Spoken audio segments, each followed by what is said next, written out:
on peut réellement guérir par la pensée. Je vous préviens, au cours de cette vidéo, ce que vous allez découvrir est surprenant, mais loin d'être spirituel. C'est même scientifique.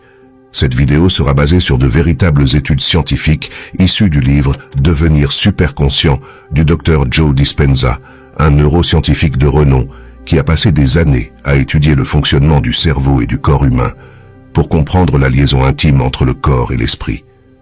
Dans un instant, vous découvrirez ce qui se passe dans votre corps lorsque vous émettez une pensée et surtout comment celle-ci affecte la biologie interne de votre corps. Alors, restez bien jusqu'à la fin car je vous le dis sincèrement, cette vidéo va vraiment vous changer la vie, car cela a été le cas pour moi. Tout d'abord, comprenons brièvement la constitution de notre corps. Celui-ci est composé de molécules, assemblées d'une certaine manière pour former notre corps tel que nous le percevons à notre échelle. Les molécules qui forment notre corps sont les composantes de tout, c'est-à-dire qu'elles structurent tout, de l'eau que nous buvons, soit la molécule H2O, à l'air que nous respirons. Notre corps, ainsi que notre environnement, est donc un ensemble de molécules, chacune s'influençant mutuellement. L'eau que nous buvons modifie notre structure moléculaire, tout comme l'air que nous respirons et les aliments que nous consommons. On comprend donc que notre corps, cet ensemble de molécules, est lié à notre environnement également composé de molécules. Maintenant, comprenons que comme notre corps, notre cerveau lui aussi est composé de molécules. Plus important encore, comprenons comment notre cerveau et notre corps sont en communication constante. Et plus précisément, voyons comment notre machine biologique, c'est-à-dire notre corps et notre esprit, s'influencent mutuellement en permanence, s'échangeant des informations en continu. Notre machine biologique est composée de deux parties. Il y a notre partie consciente, notre libre arbitre, c'est-à-dire nos pensées vagabondes, ce à quoi nous pensons actuellement et ce sur quoi nous nous concentrons. Ensuite, la seconde partie est la partie inconsciente de notre corps, soit notre système nerveux autonome. Cette partie s'occupe de gérer et de réguler automatiquement nos fonctions biologiques, telles que notre rythme cardiaque, notre afflux sanguin, l'expression de nos gènes et nos habitudes automatiques que nous faisons sans avoir besoin d'y penser. Cette partie, que l'on appelle inconsciente, est pourtant en communication constante avec notre partie consciente. C'est-à-dire que notre système nerveux autonome ne fait pas tout cela par hasard, mais s'adapte à notre environnement, régulant notre machine, donc notre corps, en fonction des pensées que nous avons. Par exemple, lorsque vous pensez et ressentez une émotion comme la joie, votre cerveau envoie un signal à votre système nerveux autonome, lui indiquant un ordre en lien avec cette émotion ressentie. Dans ce cas, votre système nerveux autonome va donc réagir à cette information, libérant ainsi des hormones telles que de l'endorphine et de la sérotonine, mais également en activant votre système nerveux parasympathique, en améliorant votre système immunitaire et en stimulant votre circulation sanguine, favorisant ainsi la santé globale. En fait, l'objectif de cela est de permettre à votre corps de s'adapter aux situations extérieures. Notre corps est ainsi conçu pour interagir avec notre environnement. Dès lors qu'il perçoit un signal, notre cerveau l'interprète et le transmet à notre système nerveux autonome, chargé de réguler et d'adapter notre corps à la situation extérieure. C'est une machine bien conçue, mais il faut la comprendre pour bien la gérer. Mais pourquoi notre corps est-il structuré ainsi? Pour répondre à cette question, remontons dans le temps. Durant l'Antiquité, l'homme devait survivre. Comme toutes les espèces, nous sommes programmés inconsciemment pour perpétuer notre existence, d'où nos instincts de reproduction, de survie et de transmission de savoir aux générations futures. Ainsi, nos ancêtres chassaient et vivaient dans la nature confrontés aux prédateurs. Lorsqu'un individu percevait une menace, comme un loup par exemple, son cerveau envoyait un signal via les réseaux neuronaux, déclenchant la libération d'hormones telles que le cortisol et l'adrénaline. Cela amplifiait notre acuité visuelle, accélérait notre circulation sanguine pour favoriser la fuite et augmentait notre fréquence cardiaque. Cette réaction modifiait notre biochimie interne, nous permettant de nous adapter et de survivre. Une fois le danger écarté, notre corps retrouvait son équilibre, désactivant le mode survie. Cependant, notre capacité à résister au stress reste limitée à 1 à 2 heures. Le problème réside dans le fait que malgré l'évolution, notre cerveau réagit toujours de la même manière au stress. Actuellement, notre faculté à nous replonger dans le passé ou à anticiper l'avenir nous éloigne souvent du moment présent. Le problème avec cela, c'est que notre cerveau ne fait pas la différence entre ce qui est profondément vécu intérieurement et ce qui est réellement vécu extérieurement. Autrement dit, si l'on se replonge mentalement dans un souvenir familier de notre passé, notre cerveau réagit de la même manière que si on le vivait réellement. Ainsi, automatiquement, il libère les mêmes hormones et envoie les mêmes signaux que si nous étions réellement en train de vivre ce souvenir.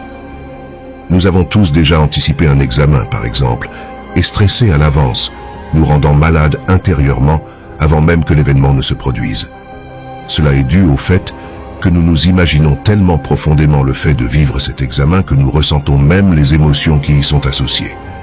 Ainsi, nous envoyons les mêmes signaux à notre corps que si nous vivions réellement cet examen, mettant ainsi notre corps en mode survie et le forçant à libérer de nombreuses substances chimiques. Le problème est que si nous faisons cela 50 fois par jour, c'est comme si nous vivions 50 fois cette même expérience stressante. Et, comme je l'ai dit précédemment, notre corps est conçu pour résister à des situations stressantes durant 1 à 2 heures. Cependant, si cette période se prolonge sans fin, cela donne naissance au stress chronique, perturbant ainsi toute la biochimie de notre corps, car nous ne sortons jamais du mode survie et notre corps reste en alerte constante. On comprend donc ici que le problème ne vient plus de l'extérieur, mais de l'intérieur. Ce n'est plus le fait de percevoir un prédateur qui nous stresse, mais le fait de revivre constamment un souvenir passé ou d'essayer constamment d'anticiper l'avenir. La clé pour résoudre cela est de vivre dans l'instant présent. Lorsque nous concentrons notre énergie mentale sur le moment présent, nous mettons un terme à toutes les sensations désagréables. Un souvenir appartient au passé et ne nous définit pas. Ce qui nous définit, c'est ce que nous sommes actuellement, dans l'instant présent. Et c'est dans l'instant présent que l'on bâtit son futur. Avoir un plan d'avenir, une image mentale claire de l'objectif que l'on vise, c'est uniquement sur cela que vous devez vous concentrer, sur des émotions fortes telles que l'amour, la joie et la gratitude. C'est ainsi que vous vous dotez d'une carte mentale pour atteindre votre objectif et que vous modifierez vos pensées et vos actions dans le moment présent pour vous diriger consciemment vers votre objectif futur. Bon, maintenant, voyons une première étude avant-gardiste réalisée à la clinique de Cleveland, démontrant comment, par la simple pensée, l'homme pouvait augmenter sa masse musculaire. Au cours de cette expérience, les chercheurs ont choisi 10 sujets âgés de 20 à 35 ans et leur ont demandé d'imaginer qu'ils contractaient l'un de leurs biceps autant que possible lors de 5 séances d'entraînement par semaine pendant 12 semaines. Une semaine sur 2, les chercheurs mesuraient l'activité électrique du cerveau des sujets pendant les séances et leur force musculaire. À la fin de l'étude, les sujets avaient augmenté la force de leurs biceps de 13,5% sans avoir eu à utiliser leurs muscles pour cela. Cette augmentation a perduré pendant 3 mois après la fin des séances d'entraînement. Une autre étude scientifique du même type, réalisée par des scientifiques de l'Université du Texas à San Antonio, a demandé à des sujets de visualiser qu'ils contractaient les muscles fléchisseurs du coude. Ils leur ont demandé de suggérer aux muscles de se contracter autant que possible, ajoutant ainsi une intention ferme à leur énergie mentale lors de séances d'1 quart d'heure, 5 jours par semaine pendant 2 semaines. Un groupe de sujets a reçu pour instruction de faire appel à ce qu'on appelle des images extérieures ou à la troisième personne, imaginant qu'ils réalisaient l'exercice en s'observant sur une scène, se distinguant de l'expérience comme s'ils se regardaient à la troisième personne, comme dans les jeux vidéo ou dans un film où ils jouaient. Ils ont demandé au sujet d'un deuxième groupe de recourir à des images intérieures, soit à la première personne, c'est-à-dire le fait de s'imaginer eux-mêmes, imaginant que leur corps effectuait le même exercice de la manière la plus réaliste possible. Il y avait également un troisième groupe de contrôle qui lui n'a rien fait. Les résultats de l'expérience ont montré que le groupe utilisant des images extérieures ainsi que le groupe de contrôle n'ont eu aucun changement significatif, tandis que le groupe ayant recouru à des images mentales intérieures a obtenu une augmentation de sa tonicité musculaire de 10,8%.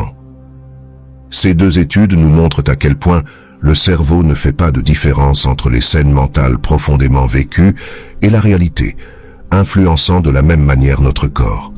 C'est-à-dire que mentalement, nous avons la capacité de faire croire à notre corps que ce que nous percevons intérieurement est le reflet de l'extérieur.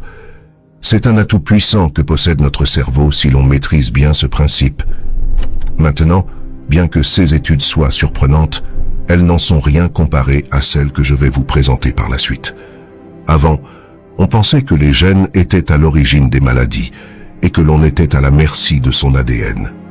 Ainsi, si plusieurs membres de la famille d'une personne donnée mouraient de maladie cardiaque, on supposait que la probabilité que cette personne contracte la même maladie était très élevée.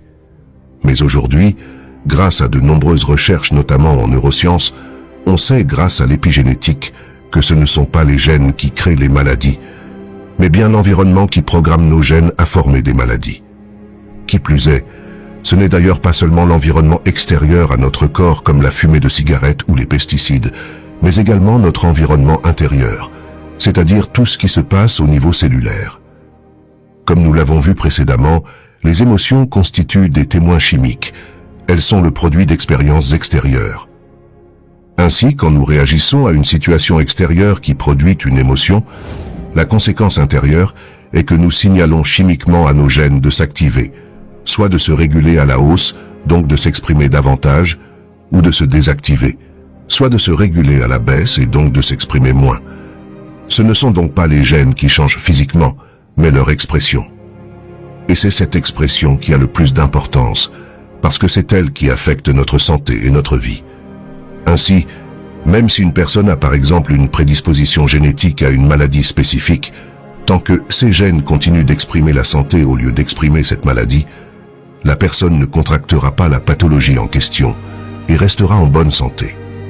Considérez donc que le corps est comme un instrument qui a été minutieusement accordé et qui produit des protéines. Chacune de nos cellules, à l'exception des globules rouges, fabrique des protéines, qui sont responsables de la structure physique et des fonctions physiologiques du corps. Par exemple, les cellules musculaires fabriquent des protéines spécifiques connues sous le nom d'actine et myosine. Les cellules immunitaires, quant à elles, fabriquent des anticorps, et les cellules thyroïdiennes de la thyroxine et les cellules de la moelle osseuse de l'hémoglobine. Il n'y a pas un organe ou un système dans le corps qui ne produit pas de protéines ou qui n'en ait pas besoin. Elles constituent une composante vitale de notre système immunitaire, de la digestion, de la régénération cellulaire, de la structure osseuse musculaire, etc. Tout le corps est concerné. Ainsi, de manière très réelle, l'expression protéinique est l'expression de la vie et reflète l'état de santé du corps. Maintenant, pour que les cellules fabriquent une protéine, un gène doit être exprimé. Lorsque le signal en provenance de l'environnement extérieur à la cellule atteint la membrane cellulaire, la substance chimique est acceptée par un récepteur extracellulaire et se fraye un chemin jusqu'à l'ADN intracellulaire. Puis un gène produit une nouvelle protéine correspondant au signal émis. Ainsi, si les informations extracellulaires ne changent pas, le gène continue de fabriquer la même protéine et le corps reste identique. Au fil du temps, le gène commencera à se réguler à la baisse. Soit son expression protéinique cessera d'être saine, soit il finira par s'user, comme lorsqu'on fait la copie d'une copie d'une copie, ce qui conduira l'organisme à produire des protéines de moindre qualité. Les différents stimuli règlent les gènes à la hausse ou à la baisse. Par exemple, on active les gènes dépendant des expériences en faisant de nouvelles choses ou en apprenant de nouvelles informations. Ces gènes se chargent de signaler aux cellules souches qu'il est temps de se différencier, de se transformer en cellules spécifiques, selon les besoins du corps à un moment particulier, afin de remplacer les cellules endommagées. On active les gènes comportementaux dépendant de nos états quand on se trouve soumis à un stress ou à une stimulation très élevée, comme l'amour. Ces gènes sont donc le lien entre nos pensées et notre corps, nous permettant d'influencer notre santé physique par l'intermédiaire de différents comportements, comme la méditation ou la prière par exemple. Ainsi, quand vous modifiez vos émotions, vous pouvez transformer l'expression de vos gènes, c'est-à-dire en activer ou en désactiver certains, parce que vous envoyez un nouveau signal chimique à votre ADN, qui peut ensuite signaler à vos gènes de fabriquer différentes protéines par une régulation à la hausse ou à la baisse, créant ainsi toutes sortes de composantes essentielles, pouvant altérer la structure et le fonctionnement du corps. Par exemple, si votre système immunitaire a été trop longtemps soumis au stress et a provoqué l'activation de certains gènes responsables de maladies, vous pouvez activer de nouveaux gènes responsables de la croissance et de la régénération, et donc désactiver les anciens gènes responsables de la maladie. Et en même temps, ces gènes modifiés sur le plan épigénétique commenceront à suivre de nouvelles instructions, à fabriquer de nouvelles protéines et à programmer le corps afin qu'il croisse, se régénère et guérisse. C'est ainsi que vous pouvez réussir à reprogrammer votre corps en pensant différemment. Maintenant, voyons ensemble une étude réalisée en 2016 par le docteur Joe Dispenza et son équipe sur l'effet qu'ont les émotions supérieures sur le fonctionnement immunitaire. Cette étude est extraite du livre « Devenir super conscient » du docteur Joe Dispenza, un livre que je vous recommande fortement. Durant cette expérience, le docteur Joe Dispenza et son équipe ont prélevé des échantillons salivaires sur 117 sujets au début de l'expérience, puis à la fin, soit 4 jours plus tard. Ils ont mesuré l'immunoglobuline A, qui est un marqueur protéinique indiquant la vitalité du système immunitaire. L'immunoglobuline A, soit l'IgA, est une substance chimique extrêmement puissante. C'est l'une des protéines principalement responsables de l'efficacité de la fonction immunitaire et du système de défense interne. Elle se bat constamment contre un ensemble de bactéries, de virus, de champignons et d'autres organismes qui envahissent l'environnement interne du corps où ils vivent déjà. Elle est si puissante qu'elle est plus efficace que n'importe quel vaccin contre la grippe ou stimulant immunitaire, car quand elle est activée, elle constitue le principal système de défense interne du corps humain. Quand le niveau de stress augmente, donc que le niveau des hormones de stress, telles que le cortisol, augmente, cela diminue le taux d'immunoglobuline A, ce qui compromet ou régule à la baisse l'expression du gène immunitaire qui fabrique cette protéine. Maintenant, lors des 4 jours de l'expérience, ils ont demandé aux participants d'entrer dans un état émotionnel supérieur, tel que l'amour, la joie et la gratitude, pendant 9 à 10 minutes, 3 fois par jour. Leur question était la suivante. Si l'on peut élever ces émotions, peut-on de la même manière stimuler notre système immunitaire?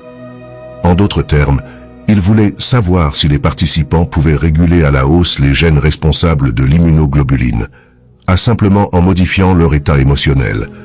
Les résultats de cette expérience les ont stupéfaits, puisque le taux d'immunoglobuline A augmenté en moyenne de 49,5%. La fourchette normale se situe entre 37 et 97 mg par décilitre. Mais chez certains participants, ce taux avait atteint 100 mg par décilitre à la fin de l'expérience. Les participants de l'expérience ont donc vécu de réels changements épigénétiques, mesurables et même significatifs, sans avoir eu la moindre expérience d'importance dans leur environnement extérieur. Grâce aux états émotionnels supérieurs qu'ils ont atteints pendant seulement quelques jours, leurs corps ont commencé à croire qu'ils se trouvaient dans un environnement nouveau. Ils ont ainsi pu envoyer des signaux à d'autres gènes et modifier leur expression génétique, et en l'occurrence, l'expression protéinique du système immunitaire. Cette expérience prouve qu'en s'entraînant à rester dans des émotions élevées et à changer son énergie, on peut littéralement réguler à la hausse de nouveaux gènes qui fabriquent alors de nouvelles protéines saines, renforçant notre système de défense interne. Et en réduisant nos émotions de survie et en minimisant le besoin d'un système de protection externe, on régule à la baisse les gènes qui coordonnent la production d'hormones de stress. Cela signifie que nous n'avons pas forcément besoin de médicaments ou de substances exogènes pour nous guérir, car intérieurement, nous avons le pouvoir, en l'espace de quelques jours, de réguler à la hausse les gènes qui produisent l'immunoglobuline A. Le simple fait d'éprouver un état émotionnel supérieur, c'est-à-dire de la joie, de l'amour, de l'inspiration ou de la gratitude, pendant 5 à 10 minutes par jour, peut suffire à provoquer des changements épigénétiques significatifs dans notre état de santé et notre corps. Découvrir comment on peut réellement guérir par la pensée. Je vous préviens, au cours de cette vidéo, ce que vous allez découvrir est surprenant, mais loin d'être spirituel. C'est même scientifique. Cette vidéo sera basée sur de véritables études scientifiques issues du livre « Devenir superconscient » du Dr Joe Dispenza, un neuroscientifique de renom qui a passé des années à étudier le fonctionnement du cerveau et du corps humain pour comprendre la liaison intime